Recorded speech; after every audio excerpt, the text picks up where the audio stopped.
Is the problem corrupt politicians?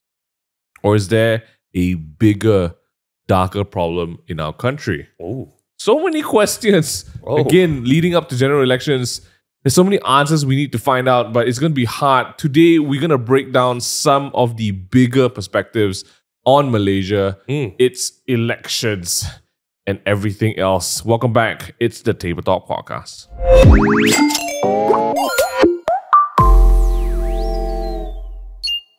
Hey, I'm wearing shorts. You are wearing shorts. I missed the memo today. It's all right. Welcome back to the Tindak my Podcast, gosh. guys. Happy Monday if you're listening to this on Monday. Ideally, you are if you've been watching and staying tuned to this month's podcast. We've been doing a series of just kind of like informative bites. We've been doing our jobs as Malaysians. Yeah, preparing you Responsible for what voters. is. Educating the younger generation. Oh, this is so important. Don't be stupid. If you guys don't know, Education is a scam. oh wait, Sorry, what? where am I going? No, I it's don't know not. about that one. I'm trying to make this guy smile. Well, yeah. That's all my Welcome back to the podcast. It's your boys Mings and Jeremy. We got a very special guest with us today. We have Danesh with us today. What's Ladies and up, gentlemen, give it Danesh? up. Thank you very much for inviting me. Hey, ayo, so formal. Oh man, Danesh. Danesh. This guy does so many things, guys. So Danesh is actually a research analyst working on applying mapping technologies to various sustainable developmental goals Sorry, hold on one more time. and electoral research systems. Sorry, can you repeat the first thing again? He's gonna break it down. He's smaller for you, but he's also I heard you're a the professional. boss man of Tindak Malaysia, an NGO that focuses on electoral reforms. It's a big word. We're going to break it down for you guys today, but what it is basically saying no to the hanky-panky during the election season. And that's what we talked about in one of the early episodes. There was a clip on TikTok of me and Minghan telling you what not to do when you vote. You don't give your slips to anyone else. It goes right into the ballot box, right? We're going to find out more tips and tricks. I don't know if tips and tricks of voting is the term here. But Danesh is here because he's an expert on it, and he's been a pioneer of really seeing change and wanting to see change in Malaysia. So we've got a big episode for you. It's the final episode before the general elections happening this Saturday. This is important. I'm excited. Okay. Just to gauge, check the room. Danesh, are you excited for elections? Yes, I am. How excited are you? Scale 1 to 10. I would say 8. 8 is very high. Succinct. Yes, but Very it's also nice. real. It's real. Can I just ask where the other 2 points go? Well, just keeping my expectations manageable. That's That's all. the man Oh my gosh. of wisdom. This guy knows what's happening. Okay, hold on. Before Okay, we even okay. continue, right? Can you just break down what you do? Yeah. I heard the title. Yeah, like I'm just reading things I don't understand. from because you're of a different league already. Yeah, I'll try to be humble. Okay? Oh, my man. Okay, let's go. What do you do? So, my full-time work, I work in Sunway University, specifically called Jeffrey Sachs Center for Sustainable Development. So we want to work towards creating an economic and a social system that meets the needs of everyone today Wow. without compromising the future. Wow. So there's a lot of areas to focus on. So my focus in Sunway University is I'm trying to assess the progress of sustainable development in Malaysia because we have to achieve this by 2030. But unfortunately, we have a lot of challenges and COVID has made some of our progress gone backwards. Yeah. Okay, so that's what I do during my day job. Okay, outside of my day job, I'm the director of Tindak Malaysia, an electoral reform NGO. So we are one of the many organizations that endorses the Bersih Coalition. And our focus is particularly particularly for GE15, is to ensure the polling process is done in accordance to the law. Wow. Yes. But after, let's say, GE or even before GE, our focus focuses on electoral boundaries, electoral system changes, and reforming any issues relating to election law. That Election law. is- So there's- basically, you the guy who makes the slides that you teach people about what to do in the polls. It's not me, but it's some of my other team members who Yes, actually right. does it. yes. Hold on, so wow, sustainable government for the future. Sustainable development. Development. So it also involves governance because you want to have sustainable development, you need to have a government that is responsive Yeah. and able to do this. Let me Yeah. just be honest. I don't think they even know what they're doing at this point. Hey, there's a. Sorry, for he's sure. smiling. Okay, For that's sure, it. for sure. But he's not allowed to say these kind of things. We are. We're not affiliated. So some to of say. our other friends who are content creators, go check them out. Mr. Money TV is doing amazing podcasts with some of the candidates as well. Jin's doing a podcast with Tony Pua. We recently had Hannah Yo on with Maggie on Head Over Heels. Go check some of those podcasts out if you want to find out more about what these candidates stand for, what their party is doing. But what we are looking at, and the reason why we wanted to get Danesh in today, was beyond parties and candidates with their own agenda in some sense. We wanted to talk about how Malaysia, on a wider perspective, needs change down to even its democratic systems, right? And I think being a country that's democratic in nature, elections is a very big part of how we get there. Unfortunately, whether we like it or not, previous governments have misused and used to their advantage the elections lack process. of electricity. Yes. The blackout. sudden lack of basic need in life. So many naughty things that's happening. And I think that's why Tindak Malaysia is you started Tindak Malaysia, right? It's to clamp down on these naughty boys and make sure like, hey, no hanky-panky. Smack. Just want to clarify, I did not start Tindak Malaysia. It's Sorry. The founder of Tindak Malaysia is Wong Piang Yao or P.Y. Wong. I have just taken over much of the work since 2018. Apologies. Where do you go? He's still involved with on another activities related to Tindak Malaysia. I see. All right, let's get the show on the road, boys. Let's get the show on the road. Okay. Danesh, I want to ask you, is corruption the main problem in Malaysia? Is that why there is a bit of a distrust in even the electoral system? If you ask me, actually, corruption is not really the issue per se. If you ask me at this point, why the political lethargy is taking place is because we had 2 changes of federal government in less than 5 years, and similar story took place at the state level. And that really turned off people, because when a person say, I voted you to represent a party, even though our electoral system is to vote a candidate, not a party. I just want to be very clear on this. The party flag is just associated with the candidate. Right. But most of us, we vote along party lines. Right. So when we voted for this party, or for more so now, actually, let's be honest. Coalition. Yes. Not the party. There's no single party now. Coalitions. You were expecting that this coalition to be intact for next 5 years. Yeah. And then halfway through, some of them have decided to have a change of heart or change of agendas, switch sides, and created a new coalition. And then later on, another coalition took over. In that effect, it sends a wrong signal to the voters. But we have to understand something. When it comes to, let's say, electing the Prime Minister just needs to command the confidence of the House, means a majority. Right. Nothing to do with political party or coalitions per se. It's just, how do you make it effective? Yeah. Of course, you have, let's say, an independent Prime Minister, Okay. meaning no party flag, and that person seems to command the confidence of, let's say, more than 112 independents. That person can be the Prime Minister. Yeah. But the reality is not the case. So we end up choosing coalitions because we want to have a Prime Minister that envisions our goals and aspirations. So when we had these changes of government, too frequent, that really turned off people. It's not corruption for me, it's a oversold, dried up topic for me. Because corruption is going to be always there. Its question is, how do you manage it? Damn. How do you manage corruption? How do you... So basically, in your mind, it's just there lah. Yeah. It's to be expected. But it's just... Because it's unfortunately, it's innate in human beings. The question is, how do you manage it? And that's where accountability needs to come in, right? Correct. Can you share with us? So we said it many times, but what actually is electoral reform? Okay, first of all, we have to understand what does an electoral system does. Tell me about is it. it? Tell us I'm about dying it. to know. See, all of us, we have the right to vote. Yes. Yes. Whether you choose to exercise is a different story. That is why you have electors is those who already have the right Right. to What vote. do you feel about people who choose not to vote? Just a one-liner. Give us a one-liner. What do I think? Unfortunately, they have... Low IQ. No, not low IQ. They have discarded their responsibility. Oh, you stupid discards. Sorry, anyway. Come on. Okay, sorry. Back to the topic. sorry, Yes. back. Okay, so as an elector, you are given the right to vote. When Yes. you choose to exercise the right to vote, you become a voter. Yeah. Okay, now we have this concept that every vote counts. You know, Yes. that's a message that is always sent. But Yes. the reality is the electoral system does not convert all the votes into seats.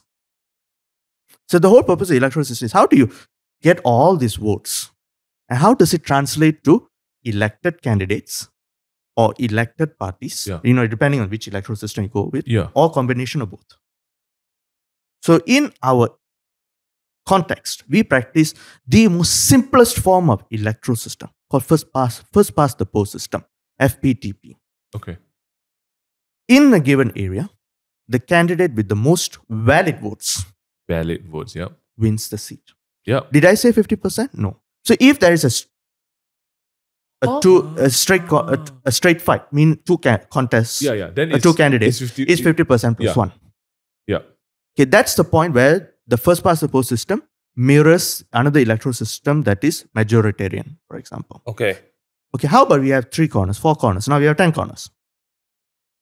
Do you need 50%? No, you No. Yeah, you can't. Yeah. So let's say if you have a 3 corner, most likely you just need to win maybe 34% of the votes and you win the seat. Yeah. So you can win very thin margin against the next opponent. Let's say you have a 3 corner fight. I get 34. The next candidate is 33. The next candidate is 33. You win. I win. Yeah. Because I won more than one against the other. Correct. So Yeah. that is our electoral system. Is that Understand. right? I don't think so. The question is it right or not? Is it appropriate for the Right. Malaysian context There we today? go. Yeah. There we go. Okay, when this system was introduced to Malaysia in the 50s, it's because there's many reasons. First, our literacy level was quite low. Mm. So we need something simpler. Then at the same time, we are going to be independent at that time. Then we needed to have an electoral system that generates stable government, which a notion that kept on existing until 2018. Okay? Yeah, that's true. That's true, right? That's true. So first past the post system fits the bill. And because the system is so simple, that means you quickly know who wins this area. So multiple candidates who form part of a party's coalitions, then you quickly know who's the government. So it creates that sense of stability, the smooth transfer of power from one party to another on Yeah. paper. Yeah, on paper. But we are in a different situation right now where the literacy level is very high. The notion of the first past the post system generating stability is already a worn out topic because we can see the change of governments are taking Yeah. place. And the reality is, I think we as voters will start realizing that the governments that is produced today may not be a reflection of our voting pattern. I mean, I think we've caught along to that quite a bit, right? So what can we do? At this point of time, we have to live with the system because Yeah. we need to have a government who is very bold enough to say that this electoral system called first past the post system does not serve the needs of the Malaysian people and does not reflect the aspirations of the Malaysian people. There we go. We had the opportunity in 2018, Yes. 2019, Yes. and unfortunately with the change of government, this opportunity disappeared because this sort of question of electoral system change takes place when the old systems is about to crumble, Yeah. and then you have a new government who is willing to explore a different option for their own purpose. Let's Yeah. be very clear about it because they could have gamed the previous system and they come with the notion that I want to change the system. Yeah. But then your question is, once they game the system, whether they have the incentive to change Correct. Yeah. it. But if you ask me, we had that moment Right. from 2018 to all the way to 2020 Yeah. to change. Yeah. And unfortunately, we didn't act fast. Yes, the research was all done, consultations was all done under the Pakatan Harapan government, but unfortunately, we did not quickly went to the parliament, change the electoral system, Right. and we lost the chance. Yeah. Right. Wow. So that is. so the old system was taken advantage of, and hence the result was everyone has the upright that whole uproar of like, how can something like this happen? A government that you didn't vote for is now the government. This is a different topic beyond electoral system because Right. this is an issue at the legislature now. Okay. Because let's be very clear.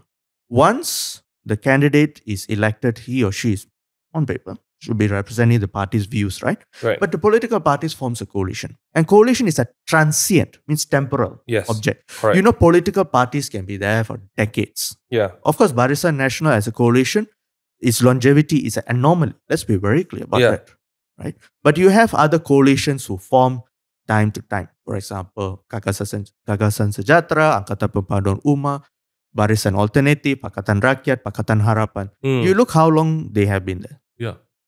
Less than 10 years.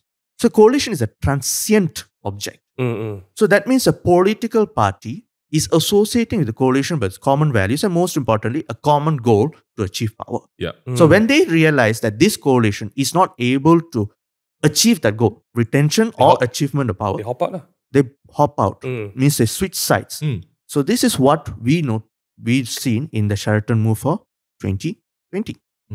Is because one of the coalition parties sees there is no future because they see the election performance after G14 was deteriorating. So they decided, okay, if I stay along with Pakatan Harapan, I don't think so that's future. And then I also having issues whether the prime minister will change. So they decided to switch sides. If you ask me, legally speaking, nothing wrong. But is it ethically Right. This is up to the voter to decide. I'm not going to tell yes or no, is it right or wrong? Because legislatively and legally speaking, there is no obligation. I mean, for a party to switch. stick in, yes, correct. To switch coalitions, right?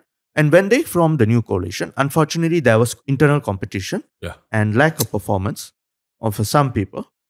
That contributed to another change of government because it's about the retention of power, which method you want to go with. But all of this, I'm telling you, I would like to draw back. All of this coalition switching, change of government during COVID meant that the voters are so turned off. That is why you see the voter turnout declined so fast. And very pronounced is any areas that is urban seats. Yeah. Because the betrayal has been felt lah. It's felt very strongly. Yeah. I think so. That's thank you so much. I think that's the best understanding of what the system is like in terms of reform, right? One reason why we felt this is a very important topic to talk about is because beyond the government, regardless of whoever the government is after these elections, right, there is still a need for that reform. Can you share with us a little bit more about how like the tangible aspects of that? What does a reform electoral system look like that would maybe work in Malaysia? What do you envision? Again, I'm saying this not as, like that is not a political candidate going in like I want to see Malaysia. I mean, just as a recap, right? We've been talking about the existing system. You briefly spoke about the fault and the loopholes that can happen lah. Like if you guys want to take away anything, when a coalition happens, parties are not obliged to stay within the coalition, which also makes it very risky compared to coalitions that, like you say, are an anomaly and have stick together for who knows how long and don't seem to be moving, right? So in your work right now, in like projecting your work into the future or the research that you've done, the work you're doing, what do you think is that new structure that Malaysia needs? Okay. I will specifically speak more from the electoral system side because coalition party switching and everything That still one is a like legislative. It's still a very important topic. We still deal. Tindak Malaysia focuses on, but we put that aside for the moment. Sure. In terms of the electoral system, I think we need to ask ourselves: are we ready to adopt a whole new electoral system? And I can tell you something. Even within the civil society movement, there is division of opinion on this. Yeah. Okay. Let's be very clear, right? Our country is still very much transfixed on race and religious discourse as the main topic for political competition. Okay? For Sabah Sarawak is regionalism. That is another topic area. So, on paper, first past the post system is to allow the moderation of such voices. But unfortunately, in Malaysia's case, it creates a weird situation. It actually incentivizes if you go a bit more extreme. So instead of converging a more central view, means less racial, less religious, for weird reason, our first past the post system okays or favors more extreme positions on racial and religion. So you can see when they are in the opposition, when the parties on the opposition side, they're extremely vocal on right this and very strong. left, right? It's not even, we're not talking about right and left here. It's just extreme. It's either you're very hardcore on the race matter or on the religious matter. Yeah. Right? It's either one. On first past the post system is supposed not to do this. They are supposed to penalize this and bring everyone in the middle. But in our system, they're okay with this. Okay. Now, this is an argument, about favoring the extremes, right? Was used to go against some of the idea of we going more proportional. See, when we talk about first past the post system, the candidate who wins the most valid votes wins the seat. Okay. So, going back to that example, 3-corner fight, I won 34 votes. 2 of my opponents won 33 each. Yeah. So I won 35% of the votes. Is it reflective of the views of the public? No. The vote 66% said no, but I won. So the question is, how do we change this so that it is a reflection of the general aspiration as much as possible of Malaysia? Yeah.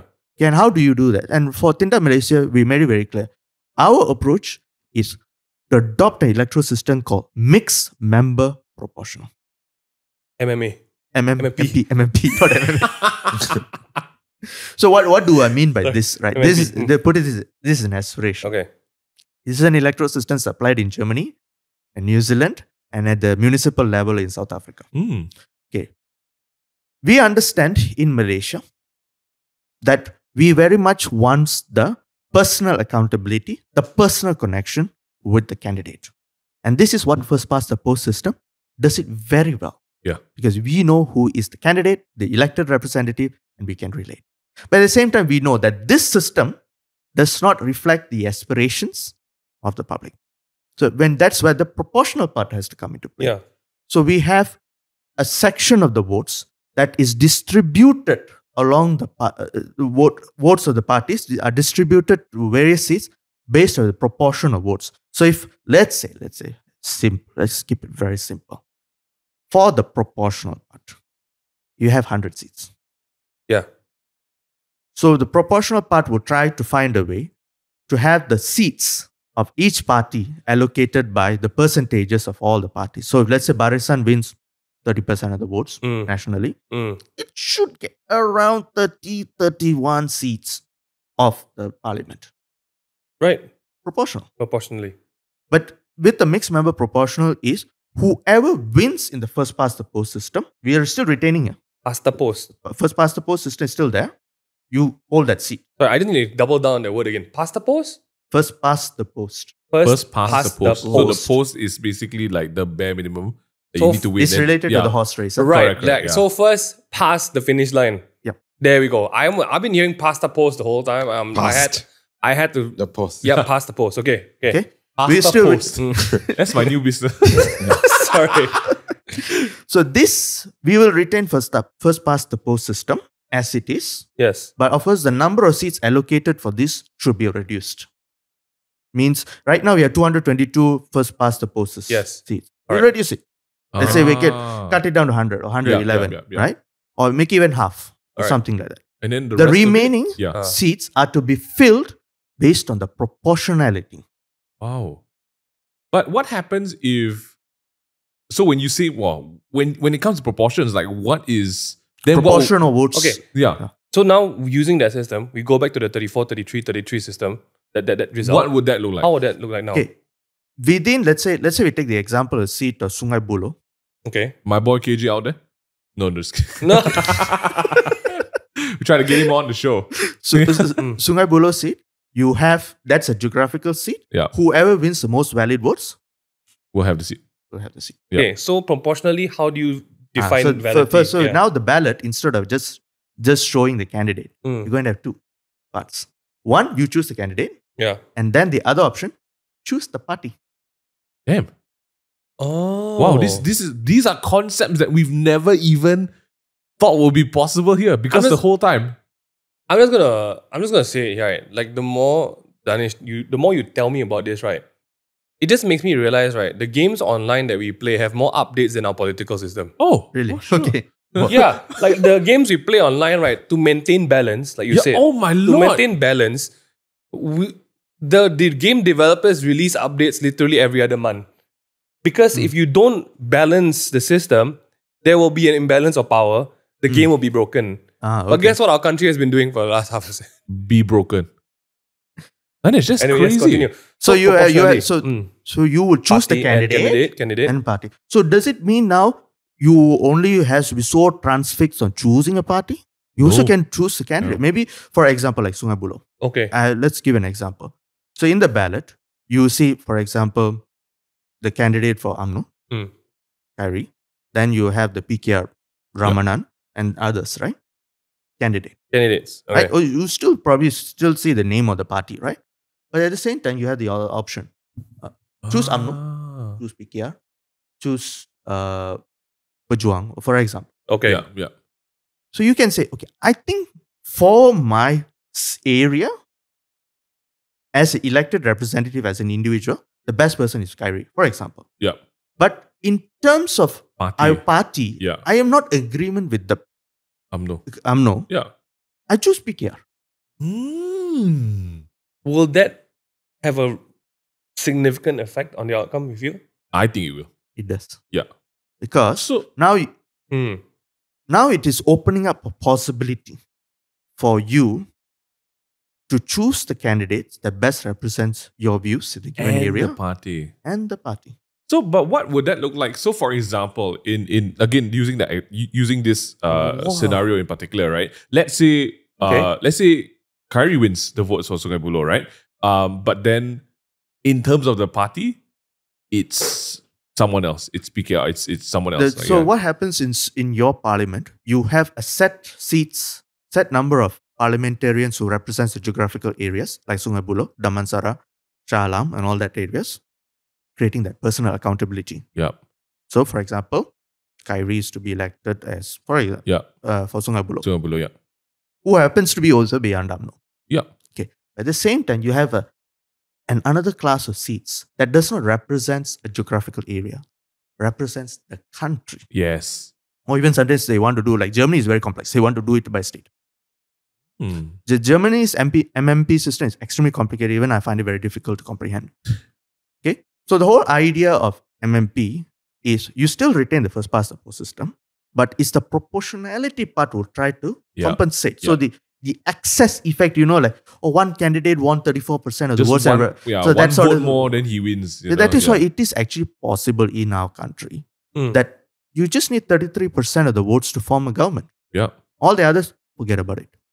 But you're right. 32% is definitely not representative of the view. Of anyone's views. It is literally the minority view. Yeah, but it's possible. But it's possible. It's true. I guess if you do bring in this new structure to a certain point that is weighted or average weighted, it's compensated. I would say the proportionality compensates the first past the post. Wow. And so we are trying to balance, because there was by the way, one of the proposals during that period of time we could have changed the electoral system was actually to go completely proportional. Meaning we do away all the seats called Sungai Buloh, Damansara. We all just elect parties. We have no control on the candidates. So we just vote along party lines. Of course, that would if you ask me, it's a shocker. I'm personally okay.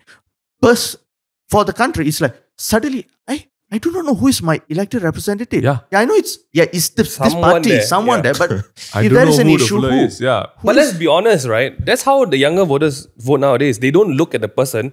It's like, oh yeah, that party I see before the flag. Party I see before the flag. I'm talking about after the elections. After the elections. Right. The next 5 years or 4 years. Yeah. When there's an issue, when there's a case that you want to put up, who do you talk to? Who do I talk to? Policemen.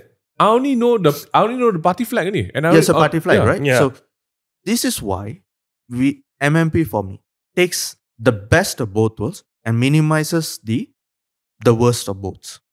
It's not. There is no electoral system that is perfect. Its question is how do you best fits to the needs of the country? Because I've went the arguments, why first past the post system was adopted. But unfortunately, one by one, those arguments for it has been falling behind or going off.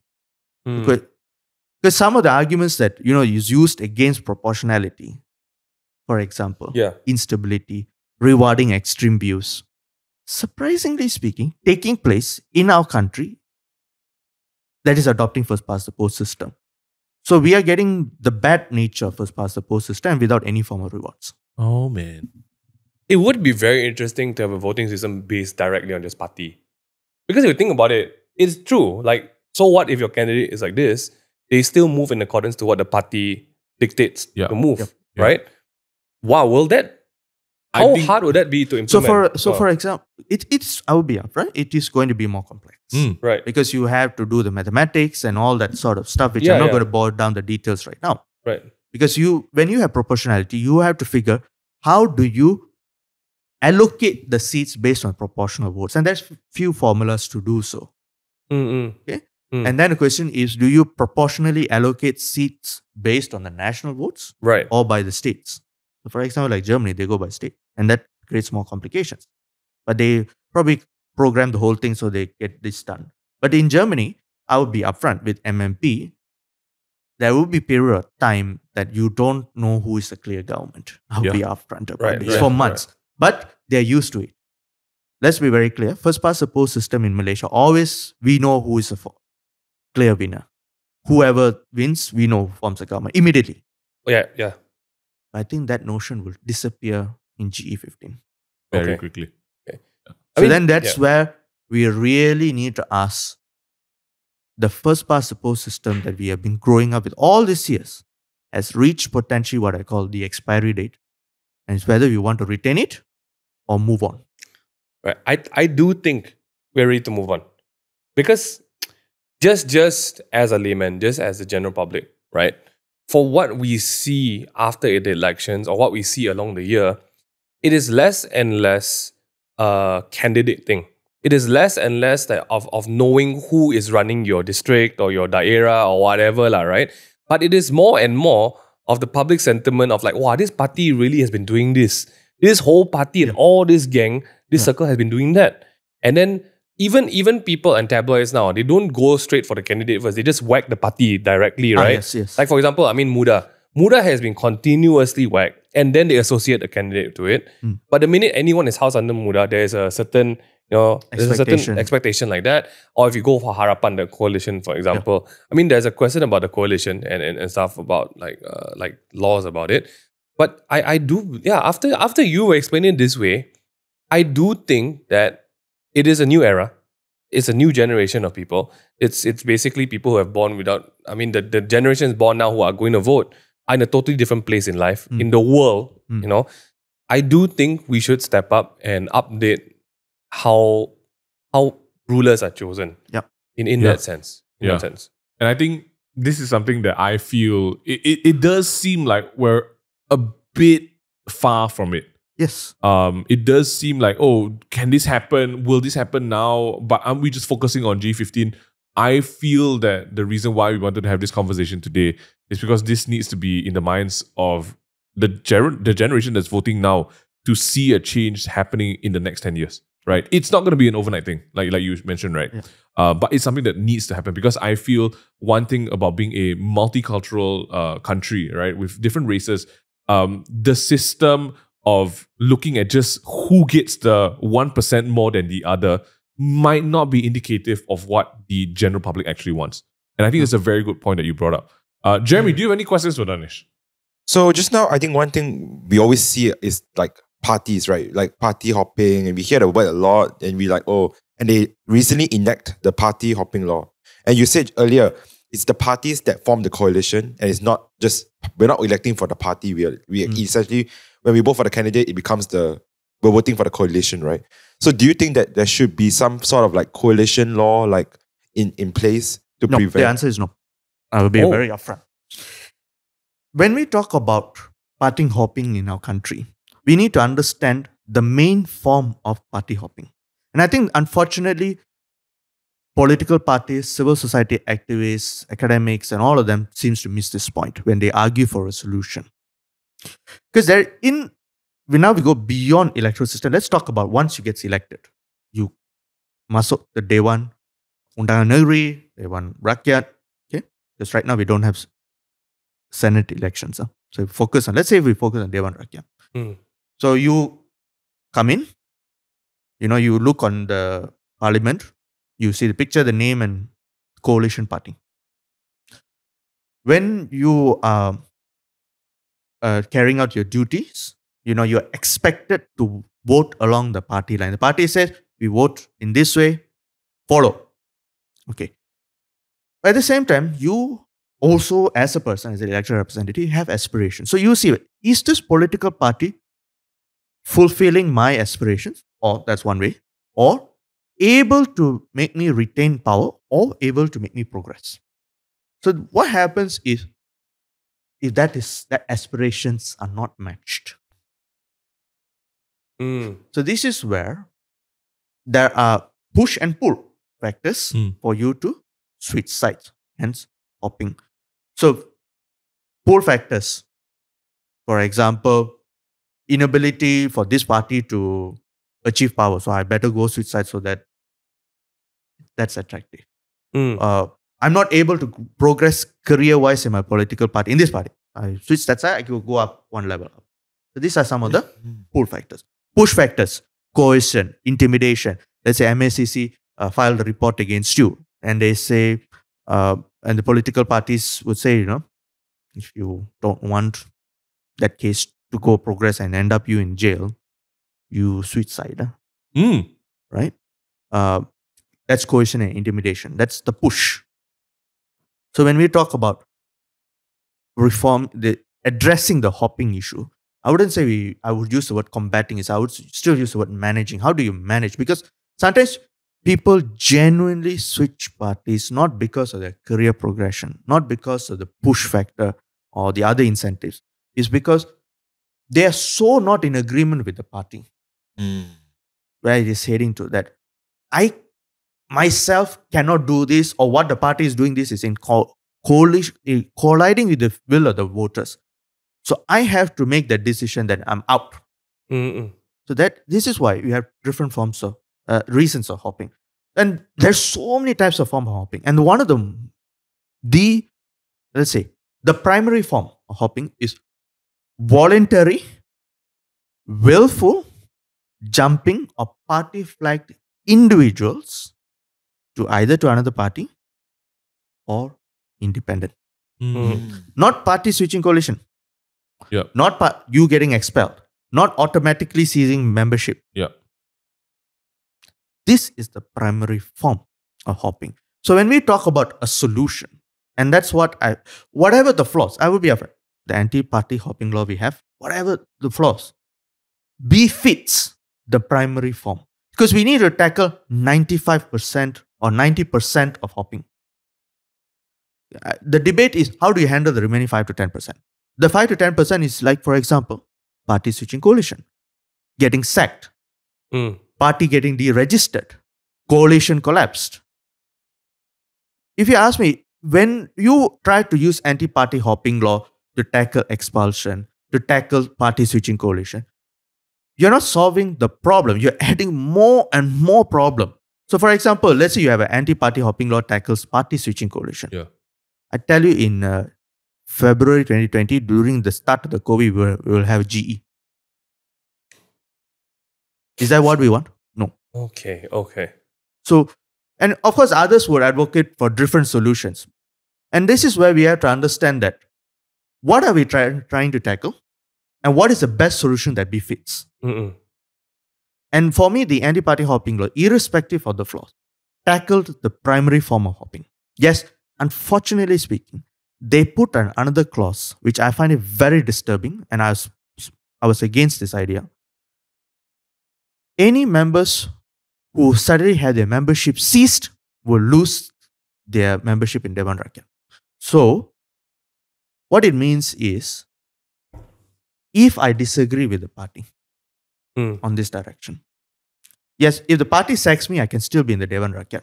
And sacking requires disciplinary process. That's a long process. This one, the party constitution can amend, say that anyone who disagrees the direction, for example, say DAP Central Executive Committee, the Supreme Council, this Leadership Council, I will lose my membership of the party. Hence, I will lose my membership of Dewan Rakyat. That stifles dissent. That element is in our anti-party hopping law. But the question is, how do you make it effective? Is the party has to change constitution to make it ceasing? And we have spoken out against it. We have very clear, party members, if you are presented with this option to amend your constitution, you do your part to vote again. Because voters cannot do this. Party members decide on how a membership or how the amendment of the constitution relating to party membership is done. Danesh, that has been an incredibly insightful session. Before we wrap up today, I want to talk to our viewers, you guys who are listening or watching, on what's happening this Saturday. So in this upcoming elections, GE15, there is a total of 945 total candidates for parliamentary seats, with 108 of them being independent candidates. Numbers and terms that may not be applicable to you, but I think it's important for everyone to know and just be aware of it, all right? So there are 39 parties contesting this GE15 with 6 coalitions.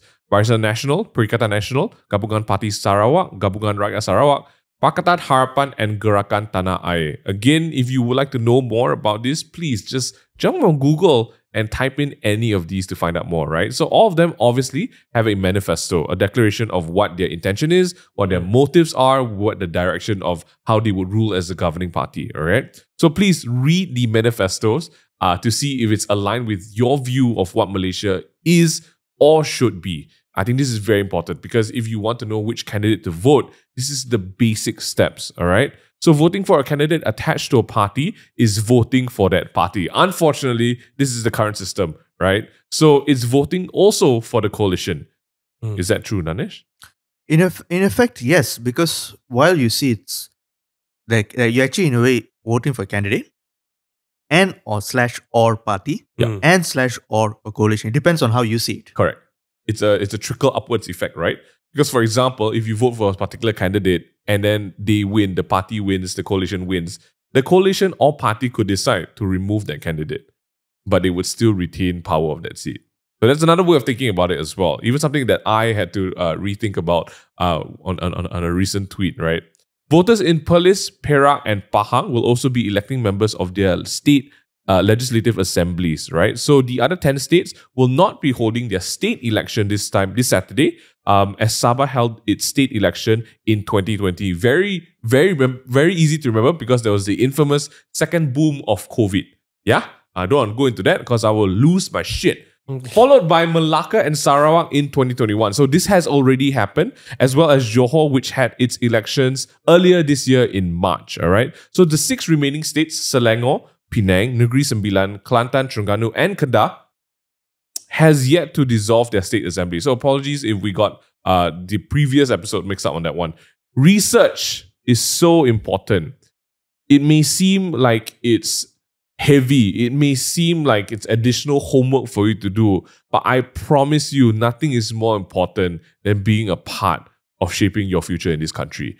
No homework, no assignment, no a social engagement is more important than you taking a step out of your house and being part of shaping the country you want Malaysia to be. There is nothing more important than this, guys. All right? Because everything flows back to who's running this show. All right?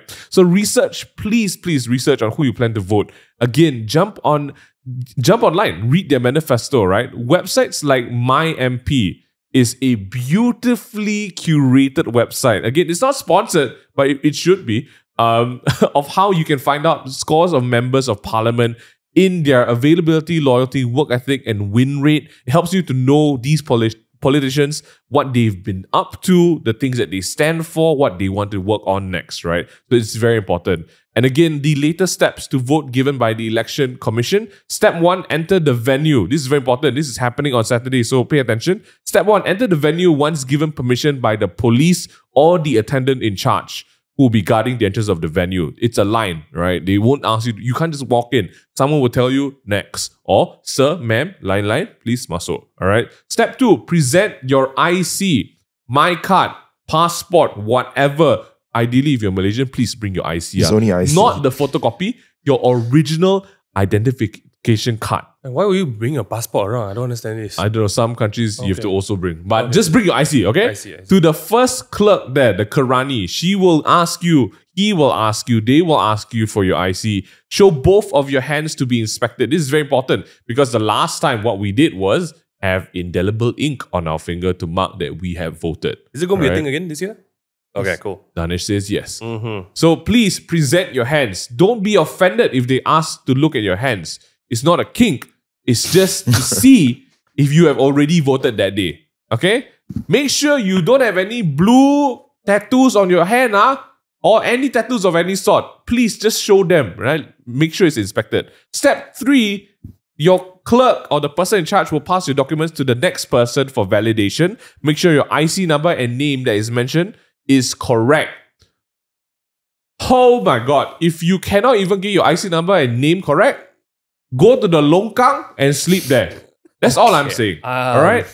Next step, move to the next clerk, get your finger inked. This is to show that you are about to vote and will have voted that day. This is very important also, okay? Receive your voting slip from the third Karani. Do not, Mingan, help me out here. Do not get your finger inked and then walk out. Because if you don't vote and your finger is inked, you're not going to get a second chance. Okay, wait. Oh, I don't know. Wait, why they ink your finger before you wrote? Or you... Yes. That's so... why would you do that? No. So even the last time they did that, so... I know, actually now this seems like a process The scary part here, which maybe you guys can chip in as well, was if you got the ink on the paper, it would... Last time, they were saying that it would count as an invalid vote. Is that same It is quite... for me, I can't give a straightforward answer. Understand. But because the problem is where the whole purpose of the ballot is when they see is they want to see whether the voter's intention is clear. So I would just say for if your hand is inked, just let it be. Okay, you just mark the cross in the right box, one box only. Try not to do anywhere else, because we just want to be very clear about your intention. Because we don't want later when the polling clerks and the counting agents go and say, I'm not sure about this intention of the voter. And because of that, I'm not sure. I will make it rejected. Yeah. That's what we want to avoid. Yeah. So if, for example, you have ink on your finger and then you go and touch one box and then X another box, who are you voting? Right? That's how people may misuse the situation. And we don't want that to happen. All right. So get your finger inked, get the voting slip, move to the presiding officer's desk to surrender your phone. This is a new step. This is a new step because previously this was not around. Now you need to surrender your phone. Don't worry, you will get it back. Okay? I don't know why some of you are already crying when I said that. Give the person your phone, move to the balloting booth and mark an X in the box for the candidate you are voting. Right. Is that correct? That is correct. So far, so good. Right? Yep. So only one candidate. You cannot be like, hey, I know this person. I also know this person. This is not a multiple choice question, yeah? This is one and one only. I'm getting a bit heated up because some people's comprehension skills are below average. Oh my Just one X. Don't put a circle, don't put a tick, don't put a heart. Those are counted as invalid votes. Please just put X. I know a lot of people are thinking X is the one. No, in this case, is one. Okay? Done. You are done. After you vote, put your voting slip into the correct box. There's only one box this time, right? If you are in the states that's not doing the concurrent state elections, only one box. Only one box. If for the states doing the concurrent, we are talking about Perlis, Pahang and Perak, there will be two boxes. So you have to put the ballots. I just want to be clear about the X, the tick and everything. The instruction they put is clearly an X, but for me, if the voter's intention is clear, I think they will still accept the other options. Yeah. But you read the instruction there, follow instruction. Just follow. Don't try to don't write. You don't even bother. Don't even write your name. Don't sign your signature. Don't write names on your slip. Don't please. Just the instruction is just say X. Don't try to be too creative because you don't loiter there. That's right. Don't put nama. Don't put I don't know who told you if you are planning to write your name, your phone number, and the date, I will slap you back to your mother. Like the whole thing is supposed to be anonymous. Like it's anonymous voting. You want them to track you? No, you don't want, okay? Move your ass to the box and put the slip in. Do not pass the slip to anyone else. Alright? Don't be like, hey, can you hold for me and put because you want to go toilet? You shit your pants. Alright? And you use that shit to mark, your pants. Mark the X. And mark the X again. No, and you don't do make it, sure don't do it goes into the ballot box. Please I just- cannot stress this enough Just use the because pen, guys. I please. don't want anyone else to hold that slip. Alright? Please. Once you are done, move back to the officer's desk to collect your mobile phone. If you are freaking out at this point and you don't know like, oh, how many people are going to be in the hall at the same time, chill the F out. It's not going to be like pasar malam, all right? It's very governed and it's very methodical. So chill out. It's not going to be like 1,000 people and you don't know where your phone is. Don't worry, all right? Yeah, it should you be can find just one. you, the guy. There'll be a couple of people at most. Maybe two yeah. or We three. have 2 or 3 at max. Yeah. Yeah. They won't have more because it's again a very, very observed procedure, right? Leave the polling center as soon as possible after voting. Again, like Danesh said, don't loiter, right? Don't stay in the room. Don't stay outside the room. Don't take pictures of yourself in or out of the room. Get your ass out. Get home so other people can go in smoothly to vote. If you hold up the line for some reason, I will personally beat your face with my legs. Just something, a lot of people say like, oh, what if I have parents or I've like someone who... Okay, then you wait outside Yeah, but don't wait at the canteen. Don't wait near the polling station. Correct. You can correct. arrange to meet. Correct. Most of these polling stations are at schools, if I'm not Schools, mistaken. majority, yeah. Majority of them are schools. You don't tell me this school only got one classroom, then you have to wait at the classroom. I will slap you and your mom. All right? Go and wait at the canteen. Go wait at the car park. Wait where you park your car. Just tell your parents, friends, family, popo, gong gong, I will meet you outside there. The last time I was voting, right, this auntie decided to take some pictures of her friends just outside. And so the invigilator came and said, please, you're not allowed to do that. But I just want to take a picture to commemorate the moment. Commemorate outside the school. Auntie. Hey, sorry. I will slap you and your friends. Guys, in one room. Y'all don't make me It's angry. not a commemoration, guys. This is a legal process. Yeah, it by the really way. is. This is not a place to get together, shake hands, and take a picture. Do your job, do it well, focus, And get that. and F get out. People are waiting for their turn. Yeah, man. Don't hold up the The line, whole man. country is voting, please. Guys, this has been one of... Wait, did we miss anything? I'm giving you last words here. But in terms of the voting Did you miss anything? procedure, that's Yeah. correct, right? I think it's all good for the moment because I just want to clarify the polling clerk 1, besides just checking hands, reading out the names, pass the IC to the polling clerk 2. Once the polling clerk 2 will hand back your IC. Just want to be very clear. Okay. Yeah, they will pass you back your IC. You should leave with your IC/passport/ And driver phone. license and your freaking phone. Yeah. You leave your phone there, that's on you, not on us. Okay, Yeah. just saying But that. Okay. please, guys, I also want to touch on dress code. And this is Oh my a gosh, very yes. simple thing that some of y'all maybe can forget. Wear baju, smart casual.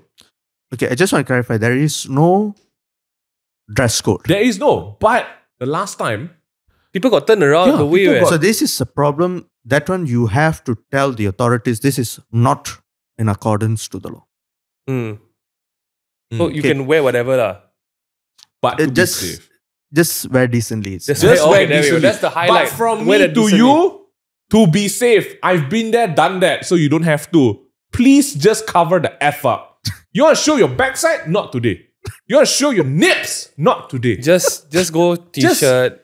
Just jeans. cover up. You need to wear a Yeah. curtain because you got no normal clothes. Just wear a curtain. Guys, Okay. no But one's... the, but the law says you can't wear a party Yeah. affiliation logo. Don't wear uh, party clothes, please. Don't wear anything that you know Got why- logo or anything, yeah. party logo, candidate name. that, all that party, by the way, not go party clothes. Yeah, correct, like correct. political Yes, party yes. branded, by the way. It's very important, yeah? Yeah. People getting mixed up. Oh, I cannot wear my party clothes. No, It not makes that me kind of party. scared, some of these things. Some of y'all go out there in the tank tops, Yeah. The boys go there with short shorts. It sounds dumb. It sounds like, yeah, you're right. You can tell it to the authorities, but please don't go and make everyone's day delayed. lah. Just Okay? make it just quick Just wear normal. The next day, you want to go out naked. I don't give a... Okay, let's move I don't on. Let's care. move on. It's Sorry, been- sorry. Go. Final words, Danesh. Thank you so much for being here today with us. This has been probably one of the most insightful episodes we've ever had. Do you have any words of wisdom? Final closing words of wisdom. Specifically, talk about for voting. Okay. One, please come out to vote. Please. I mean, you have all given the right to vote, 18 years and above. So life has made simple for you. So just go out and vote. Number two, there's still a lot of confusion about when you check your details about your voting time, the suggested time. I would say the term suggested means it's advisable. Yeah. It's just to prevent congestion. And now, because now COVID cases are coming back again, it's also for that with that mindset. If you can't attend the suggested time, it is okay. You can still come out and cast your vote. Do not assume your polling time closes at 6 p.m. If that place closes, let's say 5:30, and you come at 5:31, that's your problem. You don't make a fuss. Don't be a fodder to a political misinformation. It has happened in Johor. Fodder. Yeah. Oh, It has happened in Johor. Because the voter thought it was closing 6 p.m. The polling center closed 6 p.m. The polling center actually closed 5 p.m. And then that person becomes a fodder for misinformation. Folder. Okay. I would like to stress again the point about returning the voting slip, the ballot paper. I want to be very clear. In Johor, usually in the normal vote, that's on the 19th of November, for our reference for this election, generally speaking, the number of votes unreturned is 1 or 2. Okay. We don't want that, but it happens. For some weird reason in Johor, some areas having hundreds of unreturned votes. We don't want. You get your vote, mark your ballot, cast your ballot, get out. That's all. Don't try to mysteriously drop somewhere or want to take it back home. No, it's meant for that area. Yeah. Why would you take it home? I do not know, because maybe where my Johor election is the first election that was done under Undi 18 got implemented. Collectible item, is it? They want to see. I think they wanted Souvenir. NFT. Yeah. Oh my god. The point is, you get a ballot and settle. Usually, a lot of unwritten ballots takes place for the postal votes, and I understand. Yeah. But this is absolutely inexcusable for me. Okay. And final point is, especially those who have family members who have difficulty to vote by themselves, referring to individuals with OKU status, the elderly.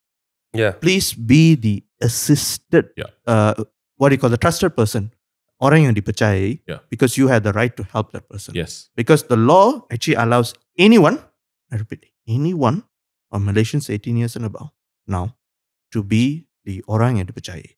So that means you can have a situation, a political party person, to be the trusted voter. The trusted person to assist these people, not only for once, 2 times, 3 times, 4 times, 10 times, 100 times. Don't allow this abuse to take place. You have a family member who is OKU background, elderly, or any form of difficulties to cast a ballot by themselves. You go and help them. You go and be the trusted person. Do not allow anyone else. Yeah. Correct. Stranger danger. Stranger danger. Stranger danger. Again, this is so personal to you and your family. So guys, I really hope that you guys took away something from this episode. Once again, thank you so much, Danesh, for being with us today. Thank you for sharing. Really, not just things that should be looked at this coming election season, but with the new government in power, what's on the horizon for Malaysia, right? This week's song recommendation, you might laugh, but it's a great one. This one's called Keranamu Malaysia. And I think it's important because this Saturday, everyone's going out to do something for Malaysia. Where's my music? My music is not playing. But Ryan will put in Keranamu. Thank you. Hope you guys have caught up with all the latest podcasts on the general elections. If you guys don't know where to find it, check them out on Spotify and YouTube and Apple Podcasts. We are the Takeaway Table, and you can find it all there. Join the community. It's discord.gg/the Takeaway Table. Follow us also on TikTok. Same name, the Takeaway Table. Where can we find more of Danesh and his work, like Tindak and all of that? Danesh, where can we find you? For Facebook, just write Tindak Malaysia, all joined together.com. For Twitter is Tindak at Tindak V2. Okay. That's lovely. Thank you. All you need to do is just write Google Tindak Malaysia. You'll find all the details. Love it. You can just find it on Google. Thank you so much once again. Stay safe, guys. Please go out and vote. We'll see you guys on the New Horizon next Monday. Oh, actually, we might have to do it later because we want to see what the results are, right? So maybe next week's podcast will be like a Wednesday episode. All right. So you guys, we are looking forward to a better Malaysia. We love you guys. Take care. Annyeong.